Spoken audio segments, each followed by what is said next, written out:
many stories about genealogy. It usually introduces stories about achievements of a family. But the stories of the biblical genealogy sometimes are broken. For example, in the book of Genesis, you can see Abraham's genealogy. But the sentence, Abraham had no child, follows. In the book of Exodus also, Israel's genealogy is followed by the story of persecution and pain of the Israelites. The stories of genealogies in the Bible usually are broken, but those who overcome this darkness rise up once again and continue the story of faith. Today we read the book of Numbers. This book tells the story of Israelites' exodus, life in the wilderness, and the changes in population. The second story is followed by the story of how Zelophehad's daughters came to Moses. Genealogies and Zelophehad's daughters. What happened to them? What was the brokenness? And what was the reconnection? The daughters of Zelophehad said, "God led us to live as holy people of God.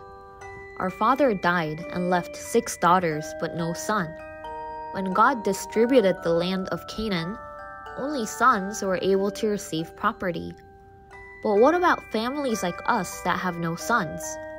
Give us property among our father's relatives." In that time, property was not allotted to women, and no one imagined a woman could succeed their parents' legacy. Moses asked God about this problem, and God said they were right. Give them property as an inheritance among their father's relatives, and give their father's inheritance to them. In the book of Numbers, there are people who are always complaining without obeying the word of God. Some of them died because of their disobedience. On the contrary, there are people who shine like a star. For example, the daughters of Zelophehad. Most Israelites neither entered the land of Canaan nor took their portion.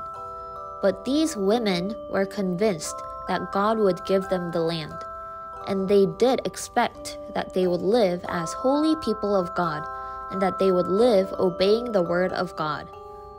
The book of Numbers record their names: Mahlah, Noah, Hoglah, Milcah, and Tirzah, 2 times in chapters 27 and 36. The Bible records the names of men and women who kept the word of God and anticipated his promised land. God will surely remember the names of HiBible children who listen and wait for his voice.